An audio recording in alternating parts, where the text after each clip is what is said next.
Ela foi rejeitada pelo Duque em público. Então, desapareceu sem deixar qualquer vestígio. O salão de baile dos Ashford estava iluminado por centenas de velas quando Eleanor Whitmore compreendeu, com uma clareza que gelou cada osso do seu corpo, que sua vida havia acabado de mudar para sempre. Não foi o silêncio que a avisou, embora ele tivesse se espalhado pelo salão como fumaça. Não foi o sussurro das senhoras atrás dos leques, nem o olhar afiado da condessa de Marlow, pousado sobre ela como uma faca.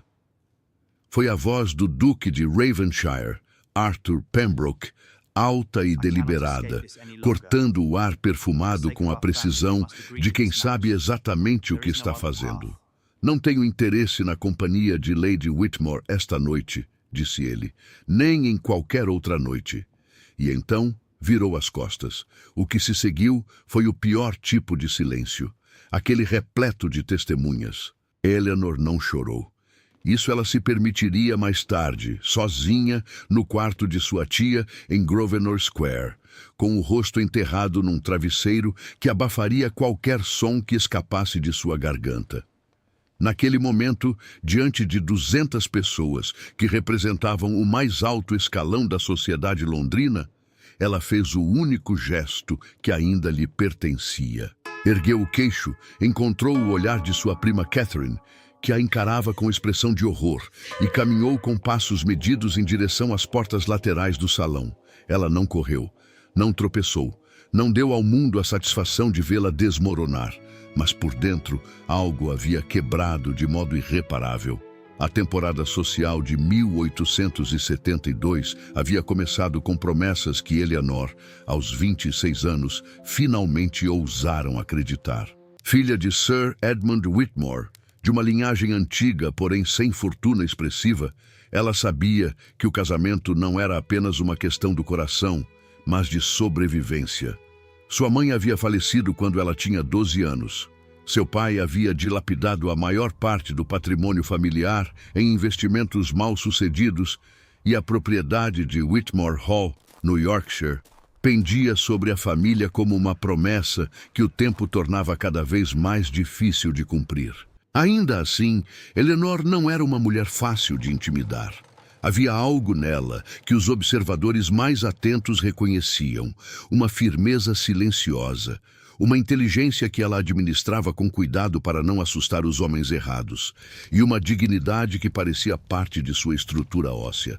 Lady Ashford havia comentado certa vez, com aquela condescendência afável que os ricos empregavam com os menos abastados, que Eleanor Whitmore seria um excelente partido se a família tivesse mais recursos. Como se o dinheiro fosse a única medida de uma mulher. O interesse do Duque de Ravenshire havia surgido na terceira semana da temporada, de forma tão discreta que Eleanor hesitou antes de acreditar nele. Arthur Pembroke tinha 32 anos, uma propriedade considerável no Derbyshire, título herdado do pai, e a reputação de um homem que raramente se dignava a notar alguém abaixo do seu extrato social. Quando ele dançou com ela numa tarde na residência dos Hertford e depois a procurou numa visita informal no dia seguinte, os cochichos começaram a circular com a velocidade de quem não tem outra ocupação mais urgente. Catherine havia pegado as mãos de Eleanor naquela tarde e dito, com os olhos brilhando de entusiasmo: "Eleanor, ele veio até aqui. Ravenshire não visita sem motivo. Todo mundo sabe disso." Eleanor havia sorrido com cautela. "Todo mundo sabe muita coisa que não é verdade, Catherine." Mas ela havia deixado a esperança entrar, aos poucos, como luz por uma fresta. Havia aceitado as conversas, as caminhadas nos jardins, sob a supervisão cuidadosa das chaperanas, as trocas de olhares que pareciam dizer mais do que as palavras permitidas pelas convenções do período. Arthur Pembroke era reservado, quase fechado, mas havia momentos em que ele a olhava com uma atenção tão intensa que Eleanor sentia o peso dela na pele. E então veio o baile dos Ashford e tudo virou cinza. Naquela noite, no quarto de sua tia, Eleanor ficou sentada na beira da cama por muito tempo sem fazer nada. Catherine havia tentado entrar 2 vezes. Ela havia pedido que a deixassem sozinha. Sua tia Harriet, viúva prática e sem paciência para sentimentalismos, bateu na porta depois de meia hora e entrou sem esperar resposta. Você precisa decidir o que vai fazer, disse Harriet, sentando-se numa cadeira próxima à janela com a autoridade de quem havia sobrevivido a escândalos maiores. Porque amanhã isso vai estar em todos os salões de Londres, e depois de amanhã vai estar nos jornais, e daqui a 1 semana vai ser parte da história desta temporada. Eu sei, disse Eleanor. Você tem opções limitadas. Pode fingir que foi um mal-entendido, aparecer em público com a cabeça erguida e deixar o tempo fazer seu trabalho. Ou pode ir embora. Eleanor olhou para a chama da vela na mesa de cabeceira. Para onde? Para o Yorkshire, para o Whitmore Hall. Seu pai está lá. A temporada pode continuar sem você. Havia algo de derrota nisso. Eleanor sabia. Retirar-se era admitir que o golpe havia sido real, que ela não tinha forças suficientes para suportá-lo em público. Mas ficar em Londres significava sorrir para as mesmas pessoas que haviam testemunhado sua humilhação, responder perguntas veladas com respostas habilidosas e encontrar Arthur Pembroke em cada salão, em cada jantar, em cada visita de cortesia que a sociedade tornava obrigatória. Vou para o Yorkshire, disse ela. Harriet a observou por um momento. Não sei o que aconteceu entre você e Ravenshire, mas sei que os homens daquela posição raramente fazem coisas sem razão. Seja qual for a razão dele, não muda o que você sentiu, e não muda o que precisa fazer agora. Eleanor levantou-se, foi até a janela e olhou para a rua escura lá embaixo. Uma carruagem passava devagar, suas rodas fazendo barulho sobre as pedras molhadas. Quero ir amanhã de manhã, disse ela, antes que a cidade acorde. Harriet assentiu, sem acrescentar mais nada. Era uma das coisas que Eleanor admirava na tia. Ela sabia quando o silêncio era o único conforto possível. Na manhã seguinte, antes das 6 horas, com uma mala pequena e uma caixa de chapéus, Eleanor Whitmore saiu de Grosvenor Square numa carruagem discreta. Não deixou cartão, não mandou recado, não explicou sua partida a ninguém além de Harriet e Catherine, e mesmo a elas pediu que não divulgassem sua direção de imediato. Ela desapareceu de Londres como a fumaça se dissipa ao vento. E isso, mais do que a rejeição em si, foi o que ninguém esperava. Arthur Pembroke soube da partida de Eleanor 2 dias depois, por intermédio de seu secretário particular, que havia ouvido de um criado da família Ashford, que havia ouvido de alguém que havia visto a carruagem dos Whitmore partindo ao amanhecer. A cadeia de informações era longa e imprecisa, como tudo que circulava entre os criados dos endereços elegantes de Londres. Mas a essência era clara. Ela havia ido embora. Ele estava em seu escritório na casa de Mayfair, quando recebeu a informação, sentado diante de uma pilha de correspondências que havia ignorado por 3 dias. Havia documentos relacionados à propriedade do Derbyshire, uma carta de seu procurador e outra do seu irmão mais novo, Frederick, que vivia em Edimburgo e raramente escrevia sem querer algo. Arthur havia lido nenhuma delas. Desde o baile dos Ashford, ele havia feito aquilo que fazia melhor: trabalhar, preencher cada hora com obrigações, reuniões, visitas à cidade e correspondências até que o dia terminasse e o cansaço fosse suficiente para apagar qualquer coisa que ameaçasse surgir na quietude. Mas a quietude era persistente. Lady Whitmore partiu para o Yorkshire, repetiu ele, mais para si mesmo do que para o secretário. É o que indicam as informações, senhor. Arthur dispensou o homem com um gesto e ficou sozinho.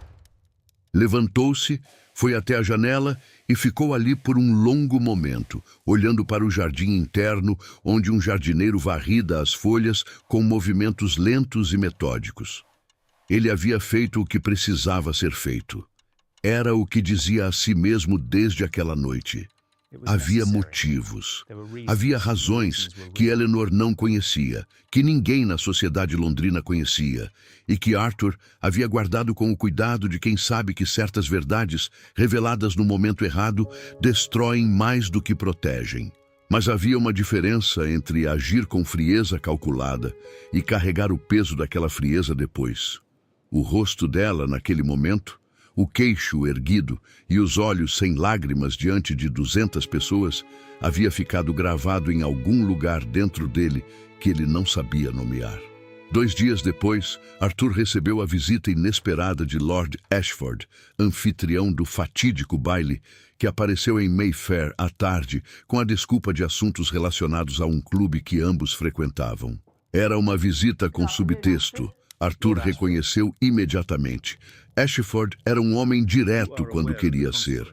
O assunto com Lady Whitmore gerou comentários, disse Ashford, depois das formalidades habituais e do chá que nenhum dos dois tocou. Mais do que o usual. Imagino que sim, disse Arthur. Ela partiu. Isso não foi esperado. Ashford o observou com cuidado. Ravenshire. Não preciso saber seus motivos. Mas devo dizer, como seu amigo, que o que foi feito publicamente foi severo demais para a situação. Arthur ergueu os olhos para ele. Há situações em que a severidade é necessária. E há situações em que ela é cruel sem intenção. Ashford deixou a frase no ar e se levantou. Só isso queria dizer. Depois que Ashford foi embora, Arthur ficou sentado na sala por muito tempo. A palavra ecoou nele de maneiras que ele não esperava. Cruel. Ele havia sido muitas coisas na vida. Distante, exigente, inflexível. Mas cruel era uma palavra que não encontrava lugar fácil dentro dele. A questão era que havia algo que ele não havia dito a Eleanor. Algo que mudaria a compreensão de tudo se dito. E o motivo pelo qual não havia dito era precisamente porque dizê-lo exigia uma confiança que ele ainda não havia construído com ela, e porque revelá-lo em público seria impossível. Havia uma carta. Uma carta que chegara 3 dias antes do baile dos Ashford, enviada por um homem chamado Reginald Carew, que se apresentava como credor do pai de Eleanor e que afirmava, com detalhes específicos e documentados, que Sir Edmund Whitmore havia contraído dívidas substanciais, usando o nome de Arthur como garantia implícita da aliança matrimonial entre as duas famílias. A carta dizia, em outras palavras, que alguém havia usado a aproximação entre Arthur e Eleanor para construir um esquema financeiro que mancharia o nome dos Pembroke se não fosse interrompido imediatamente. Arthur havia reagido com a rapidez de quem governa uma fortuna há anos e sabe que hesitação tem custo. Havia consultado seu procurador, confirmado parte das informações e tomado a decisão mais imediata que sua mente fria lhe apresentou. Cortar a ligação publicamente antes que ela se tornasse oficial, antes que qualquer contrato ou intenção formal pudesse ser usada como evidência de cumplicidade. O que ele não havia calculado era Eleanor. Não havia calculado sua dignidade silenciosa, nem a clareza com que ela havia saído do salão sem se desfazer. Não havia calculado a ausência dela, que agora pesava mais do que a presença de qualquer pessoa nos círculos que ele frequentava. E não havia calculado que a carta de Reginald Carew continha uma imprecisão fundamental, que seu procurador havia descoberto apenas uma semana depois.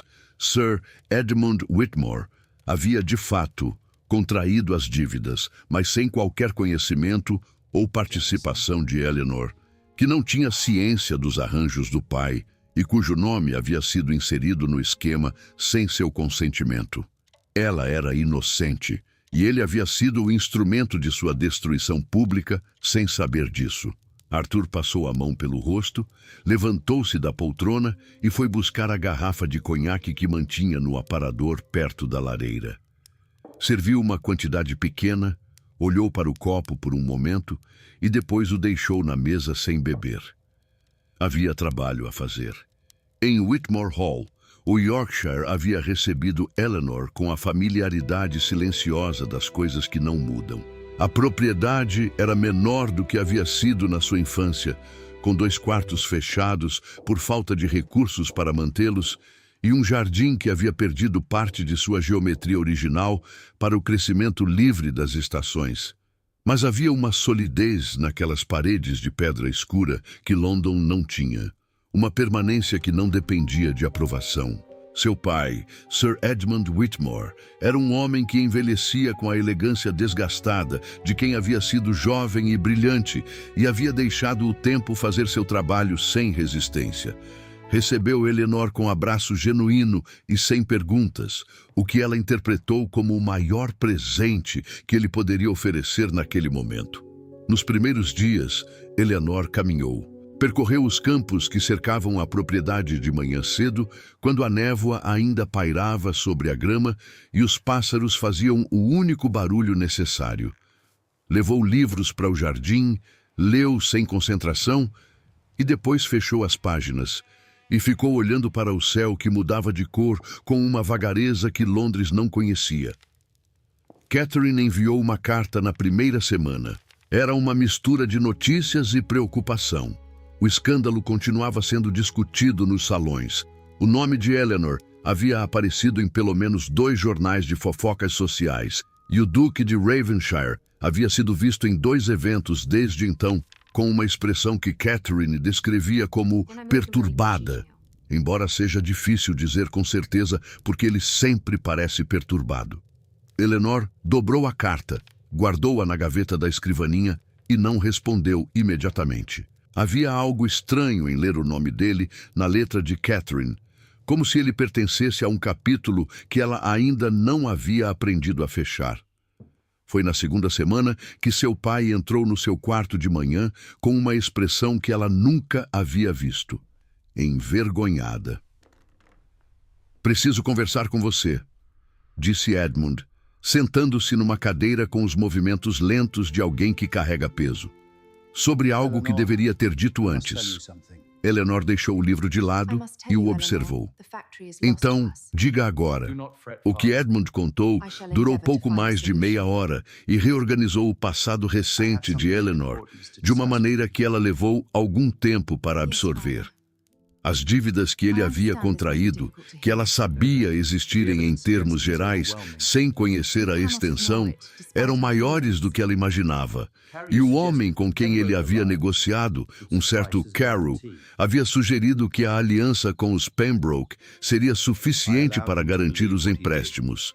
"Eu não disse isso para Carew diretamente", disse Edmund com voz baixa, "mas permiti que ele entendesse dessa forma. Eu sabia que você e Ravenshire tinham uma aproximação e pensei que eu me casaria com ele e resolveria o problema", disse Eleanor. Edmund não negou. Não tinha consciência plena do que Carew faria com essa informação. Eleanor ficou em silêncio por um longo momento. Havia raiva ali, sim, mas havia também algo mais pesado. A compreensão de que seu pai havia sido fraco de um modo que afetara diretamente a sua vida e que ele sabia disso, e que o peso do reconhecimento estava naquela cadeira com ele. "Por que está me dizendo isso agora?", perguntou ela. "Porque recebi uma carta."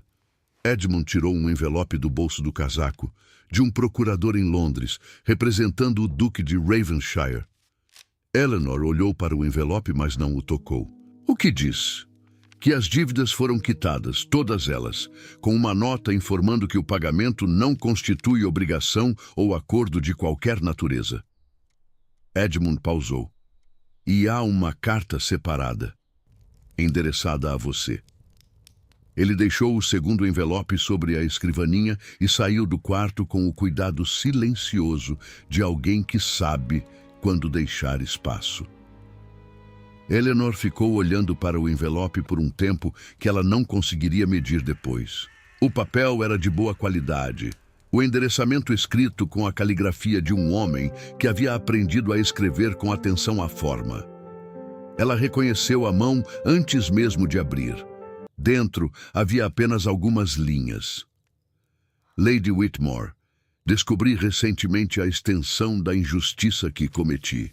As circunstâncias que me levaram a agir como agir eram reais, mas minha interpretação delas foi equivocada. E o método que escolhi foi, por qualquer medida, errado. Não peço compreensão. Não tenho direito a isso. Peço apenas que saiba que o erro foi meu e que a responsabilidade pelas consequências que você enfrentou pertence inteiramente a mim. A. Pembroke. Eleanor leu a carta 3 vezes. Depois a dobrou, colocou-a de volta no envelope e saiu para o jardim. Ficou lá por horas. O vento do Yorkshire soprava com aquela firmeza que ela conhecia desde criança e as nuvens se moviam rápidas sobre o horizonte verde. Havia algo em receber uma admissão de culpa que ela não esperava. Não era alívio, exatamente, nem era satisfação. Era algo complicado que exigia mais do que uma tarde para ser resolvido. Ele havia errado. Havia errado de forma pública, diante de pessoas que usariam aquilo contra ela por anos. E agora havia reconhecido o erro com a contenção de um homem que não sabia como pedir desculpas, mas que havia tentado da única maneira que sua formação lhe permitia. Não era suficiente. Ela sabia disso. Mas era alguma coisa. As semanas seguintes em Whitmore Hall trouxeram uma cadência inesperada. Eleanor começou a trabalhar com a administradora da propriedade, uma mulher prática chamada Mrs. Garrett, para identificar onde a casa poderia ser tornada mais eficiente sem investimentos que o pai não tinha condições de fazer. Havia pequenas reformas possíveis, renegociações com fornecedores locais e uma horta nos fundos que havia sido abandonada e que Eleanor decidiu reativar com as mãos dela própria, para a surpresa de Mrs. Garrett e a discreta aprovação de seu pai.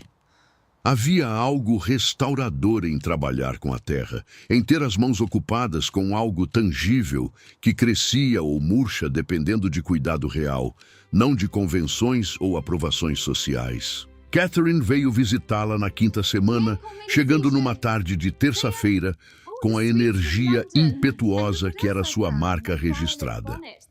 Trouxe doces de Londres, um chapéu novo que julgou impróprio para ela mesma e que ofereceu a Eleanor, e notícias em abundância. Ravenshire não apareceu em quase nada desde o baile, disse Catherine, instalada na poltrona da sala de estar com uma xícara de chá que já estava esfriando. Lady Hertford tentou fazer com que ele participasse de um jantar na semana passada, e ele recusou. Todo mundo está achando estranho.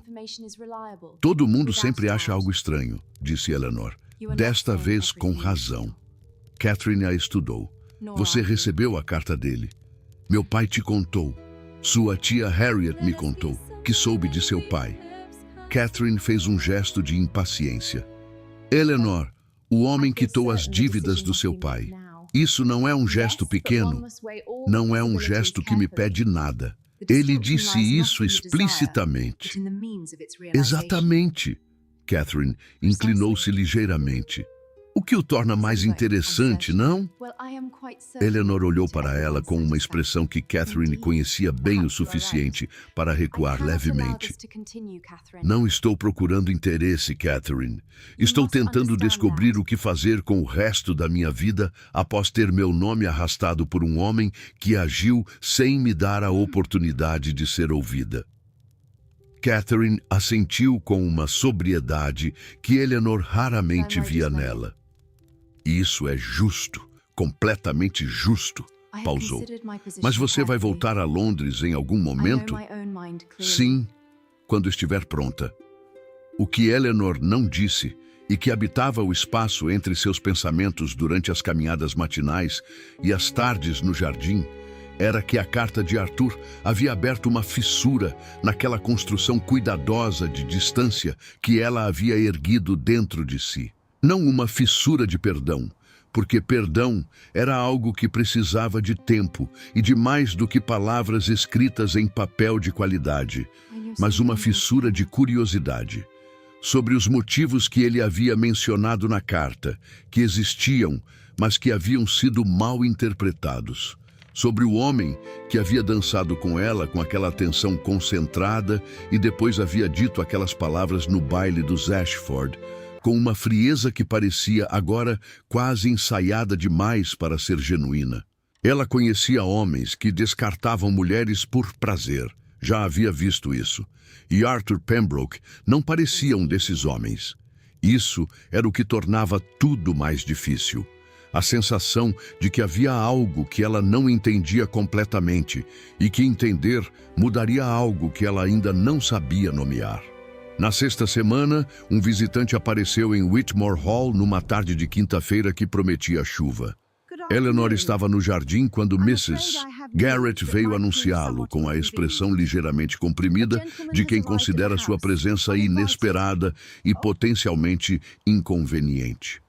Um cavalheiro, milady, diz chamar-se Lord Frederick Pembroke, irmão do duque. Eleanor ficou parada por um momento com a pá de jardim na mão. Frederick Pembroke. Ela conhecia o nome, mas não o homem. Sabia que era mais jovem que Arthur por alguns anos, que vivia no norte da Inglaterra e que os dois irmãos tinham uma relação que a sociedade descrevia como distante, mas respeitosa.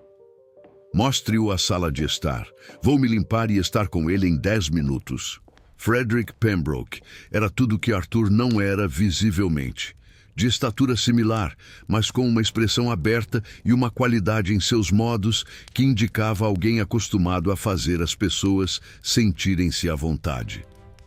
Levantou-se quando Eleanor entrou, fez uma reverência adequada e esperou que ela se sentasse antes de voltar à cadeira. Perdoe a intrusão, Lady Whitmore, disse ele. Sei que não tenho convite nem expectativa de ser bem recebido, dada a situação. Está sendo recebido, disse Eleanor. O que o traz aqui, Lord Frederick? Ele não rodeou. Meu irmão não sabe que estou aqui. Quero que saiba isso primeiro. Vim por conta própria porque achei que alguém da família deveria vir e porque Arthur certamente não viria a menos que fosse convidado, o que ele considera improvável e ao qual, segundo imagina, não tem direito. Eleanor o observou com atenção. Você fala com muita liberdade sobre os pensamentos de seu irmão. Porque o conheço há 30 anos. Frederick deixou um sorriso rápido aparecer e desaparecer. Lady Whitmore, não vim pedir nada em nome dele, nem tentar construir algum tipo de mediação que não foi solicitada.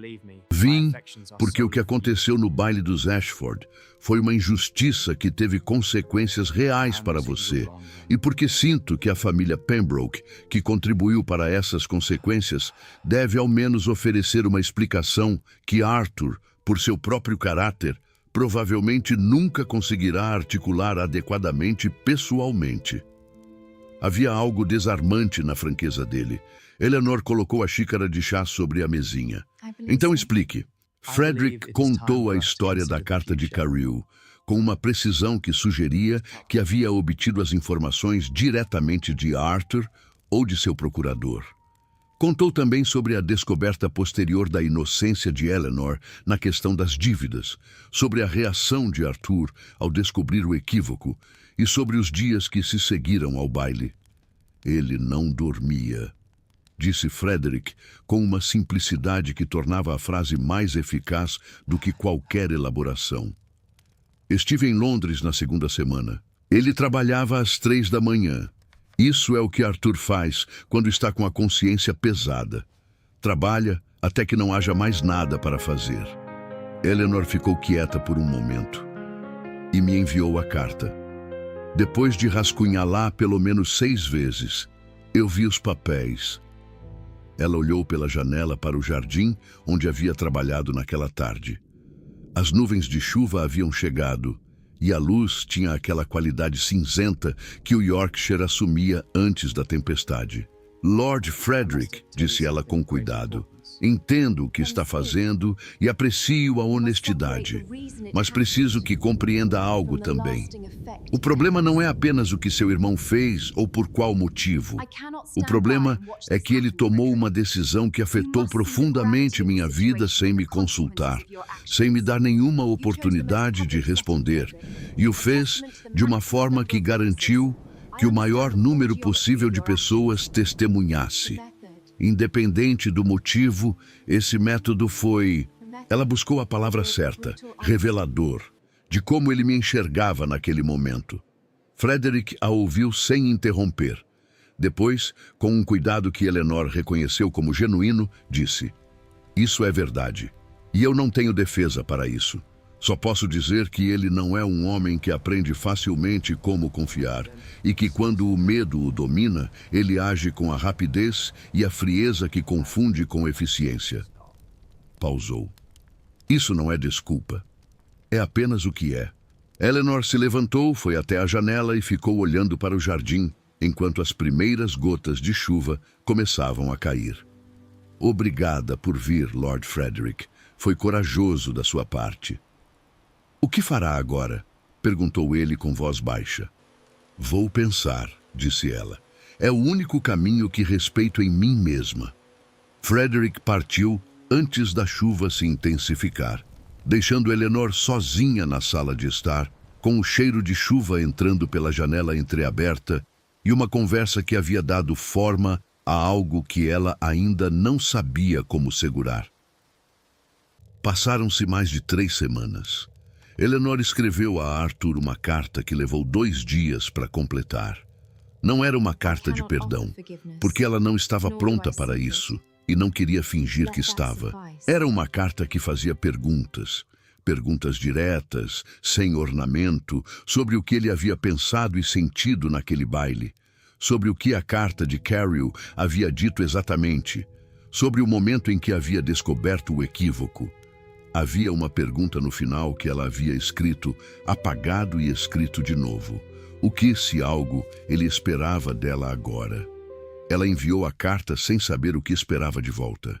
A resposta chegou em 4 dias, o que significava que Arthur havia respondido no mesmo dia em que recebeu a carta, ou no dia seguinte. Ela reconheceu a velocidade como informação em si.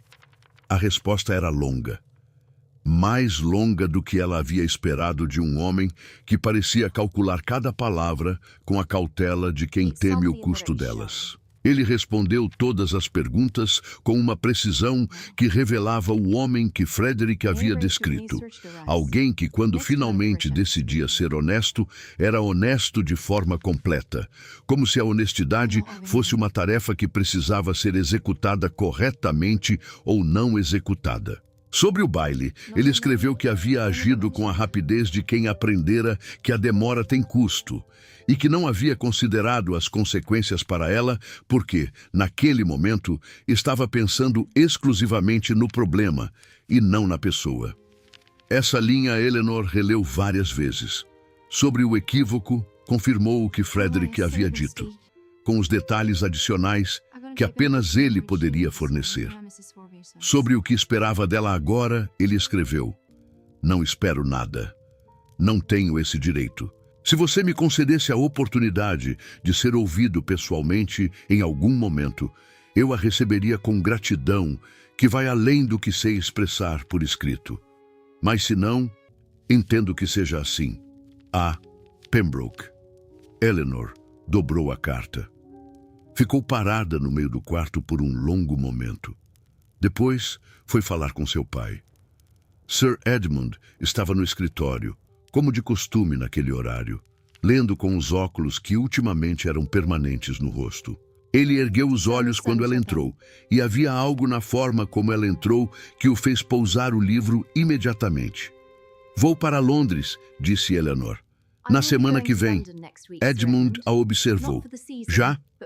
Não para a temporada, não para salões e bailes." Ela sentou-se na cadeira à sua frente. "Tenho algo que preciso resolver e não posso resolver daqui." Edmund não disse a coisa óbvia, que era que havia sido ele a criar parte desse problema e que, portanto, não tinha credibilidade para oferecer opinião. Disse apenas: "Você sabe o que está fazendo?" "Não inteiramente", admitiu ela. "Mas sei que, se não for, vou passar os próximos anos me perguntando o que teria acontecido. E essa pergunta é o tipo de coisa que corrói." Edmund assentiu lentamente. "Você é muito mais corajosa do que eu fui." Eleanor o olhou por um momento, com a complexidade de sentimentos que os filhos carregam pelos pais que os decepcionaram. A mistura de amor e frustração e perdão, que nunca é completo, mas é real. "Você está pagando o preço disso. Todos estamos, de maneiras diferentes." Ela se levantou. "Mas não quero que o passado decida o futuro por mim." Ela chegou a Londres numa tarde de segunda-feira, 7 semanas após ter partido.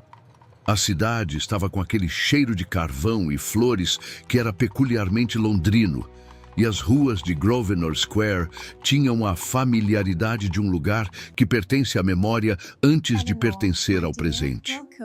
Harriet a recebeu com um abraço breve e aprovação evidente nos olhos. "Você está bem", disse a tia, com o tom de quem está avaliando, não apenas cumprimentando. "Estou melhor", disse Eleanor.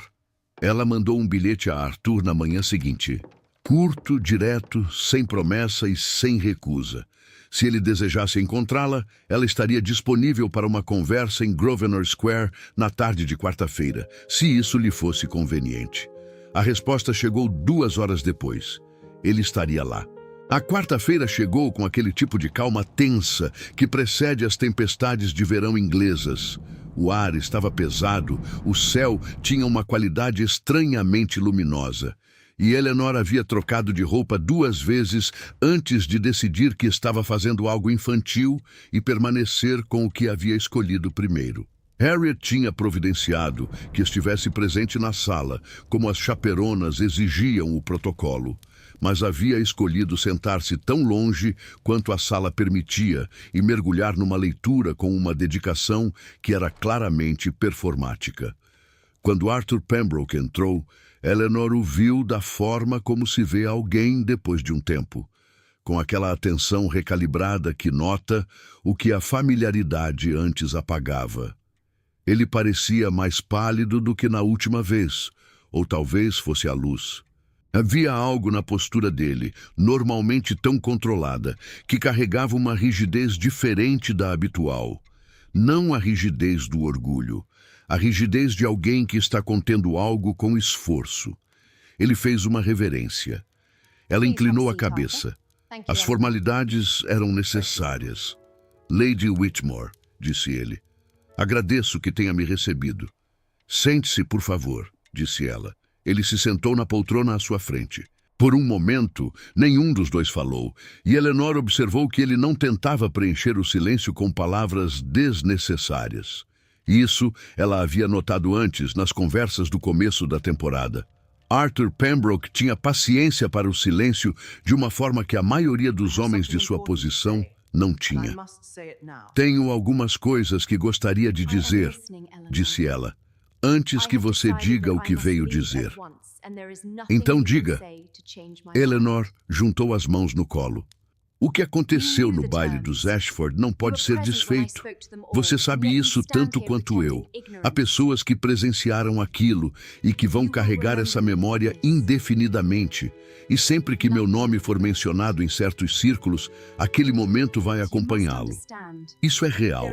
E eu preciso que você entenda que reconheço isso como real, não como algo que pode ser resolvido com uma carta ou com uma visita." Arthur a ouviu sem desviar os olhos. "Entendo. Dito isso", continuou ela, "também reconheço que as circunstâncias eram mais complexas do que eu sabia naquele momento. Não digo isso para absolvê-lo. Digo porque é verdade e porque não quero construir nada em cima de uma compreensão incompleta." Uma expressão atravessou o rosto dele que Eleanor não soube nomear imediatamente. Era algo entre alívio e algo mais doloroso do que alívio. "O que preciso saber", disse ela, "é isto.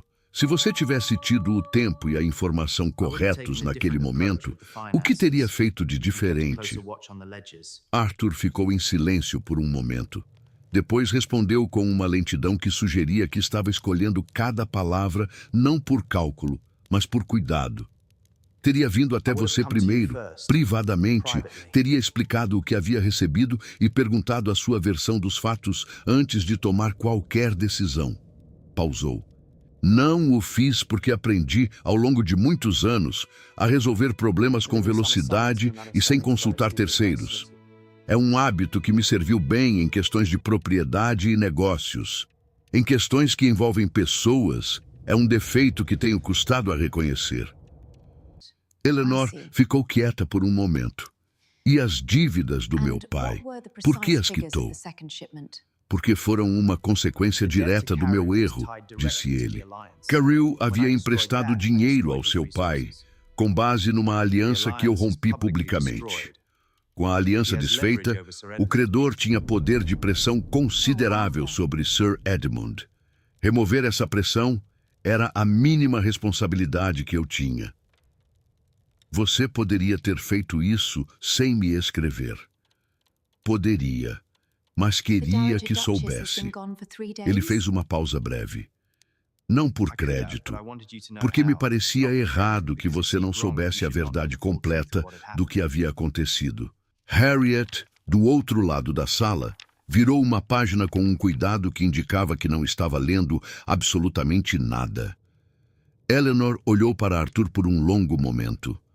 Havia algo que ela havia carregado desde o baile dos Ashford, que era a sensação de que ele havia agido com indiferença em relação a ela como pessoa, que ela havia sido apenas um elemento num cálculo que ele havia feito. A conversa estava reorganizando essa sensação de maneiras que ela precisaria de mais tempo para processar completamente. Mas havia algo em reorganizá-la que era diferente de apagar o que havia acontecido. Não sei, disse ela finalmente. O que é possível entre nós agora? Não sei se é possível algo. Há dano real que foi feito, e eu seria desonesta se fingisse que desapareceu porque há uma explicação para ele. Não peço que finja nada, disse Arthur. Mas estou disposta, continuou ela, com a precisão de quem escolhe palavras porque elas importam, a não decidir de antemão que não é possível nada. Isso é o máximo que posso oferecer honestamente neste momento. Arthur a olhou por um momento com aquela atenção que ela havia notado nos primeiros encontros da temporada, intensa, sem defesa, como se ele tivesse deixado algo de guarda baixa sem perceber. É mais do que eu esperava, disse ele. Eu sei, disse ela. O que se seguiu foi gradual, de maneira que as coisas verdadeiramente importantes sempre são. Não houve nenhum momento único de resolução, nenhuma cena em que tudo fosse subitamente claro e os obstáculos desaparecessem. Houve conversas, longas conversas que começaram como formais e foram adquirindo uma qualidade diferente com o tempo. Mais direta, mais exposta, com momentos de desconforto que nenhum dos dois tentava disfarçar.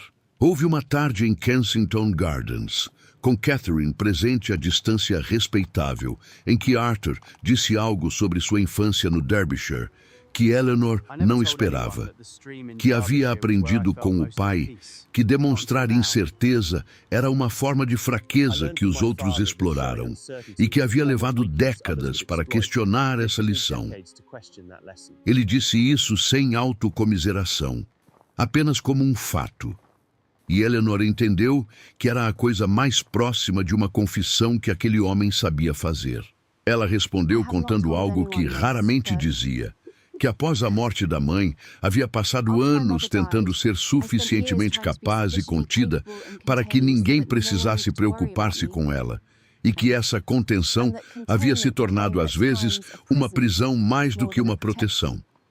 Houve um silêncio entre eles depois disso que não era vazio. Era o tipo de silêncio que reconhecia algo compartilhado. Houve também momentos difíceis. Uma tarde em que Eleanor encontrou Lady Hertford numa visita em casa de uma amiga comum, E Lady Hertford mencionou o nome de Arthur com um sorriso que continha volumes.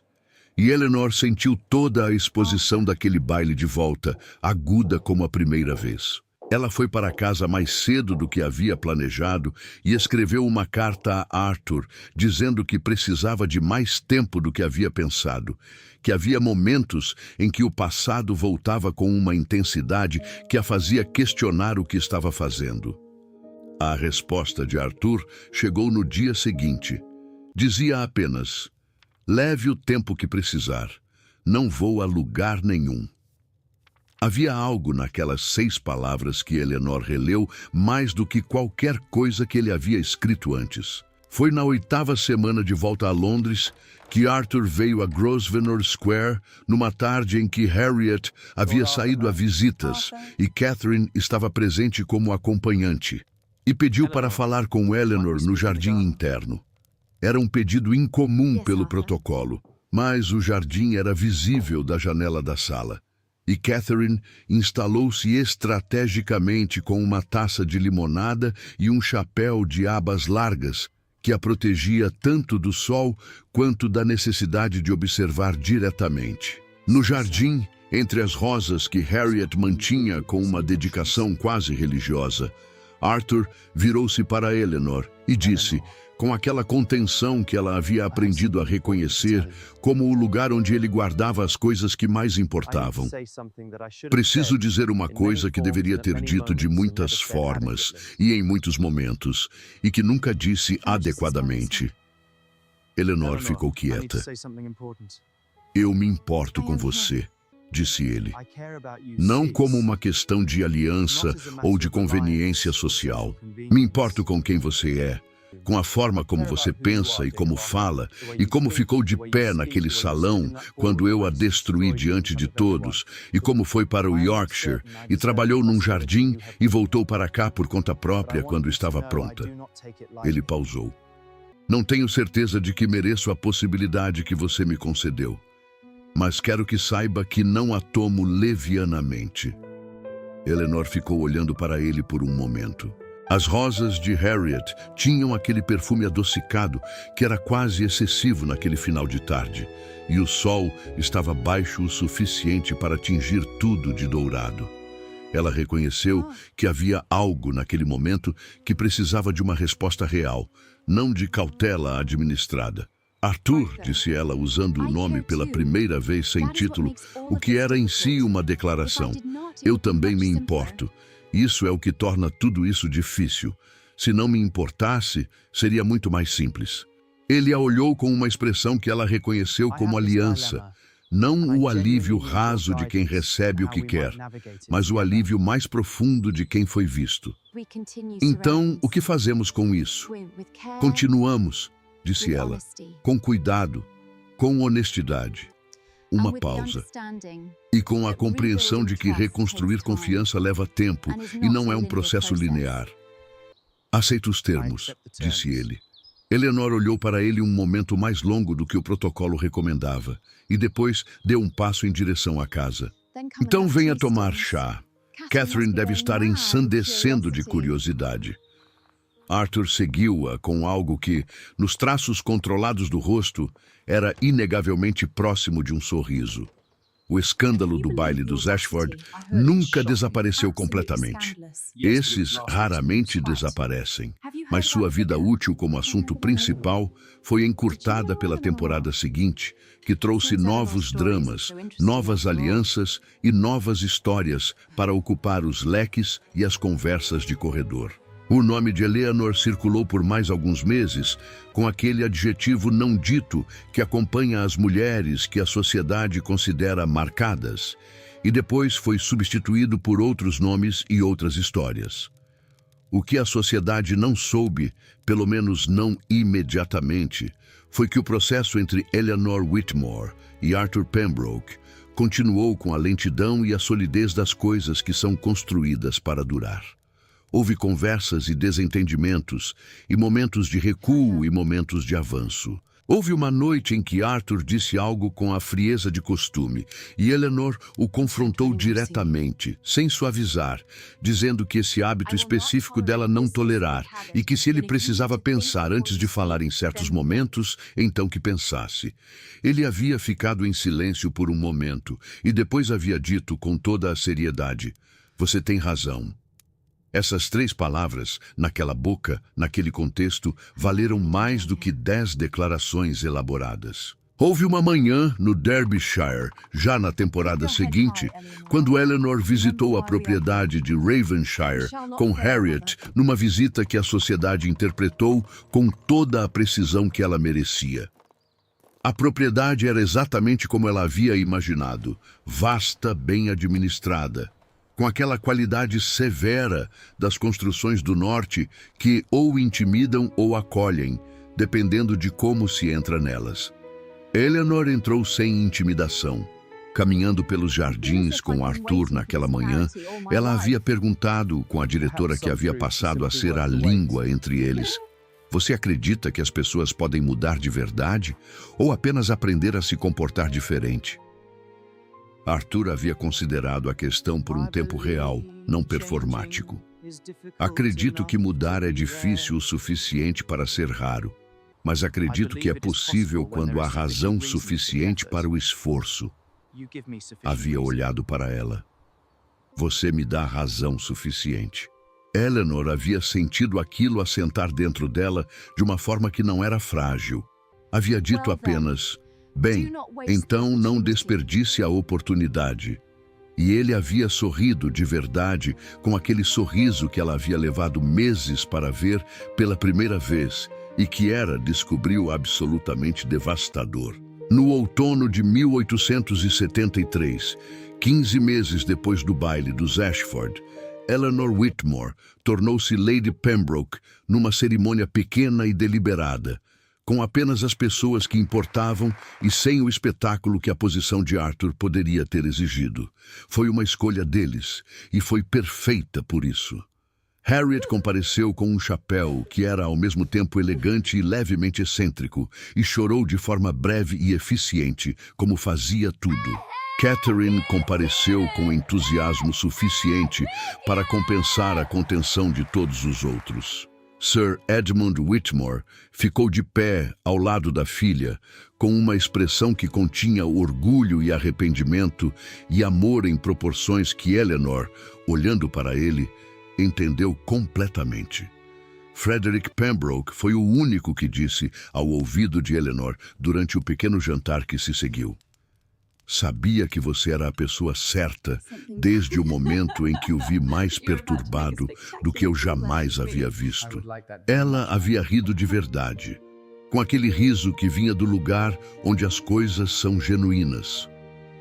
Anos mais tarde, numa tarde de setembro com o Derbyshire pintado de cores que pareciam excessivas demais para serem reais, Eleanor estava sentada na biblioteca de Ravenshire com um livro aberto no colo que não havia lido em 20 minutos. Havia a sound de passos no corredor, e depois Arthur entrou com aquela qualidade que ele havia desenvolvido ao longo dos anos, a de um homem que havia aprendido a entrar nos cômodos de forma diferente, sem a antecipação de resistência. "Os Ashford mandam convite para o baile de dezembro", disse ele, deixando o papel sobre a escrivaninha com um gesto casual. Eleanor ergueu os olhos do livro e o olhou por um momento. Havia algo levemente irônico nos dois, naquele nome específico, naquele contexto específico, e eles sabiam. "Aceite", disse ela. "Desta vez, iremos juntos." Arthur a olhou por um momento, com aquela atenção que ela ainda sentia na pele depois de todos esses anos. "Já fomos juntos outras vezes, desta vez de forma diferente", disse ela. "Com tudo que sabemos." Ele cruzou a sala, sentou-se na poltrona próxima à janela que havia se tornado dele de forma gradual e inevitável, e abriu o jornal com o movimento de quem está em casa, de uma forma que não é geográfica. "Como você sempre quis as coisas", disse ele, sem levantar os olhos do jornal. Eleanor voltou ao livro com um sorriso que não precisava de testemunha para existir. Se você gostou dessa história, deixe seu comentário abaixo. Cada palavra foi escrita para você.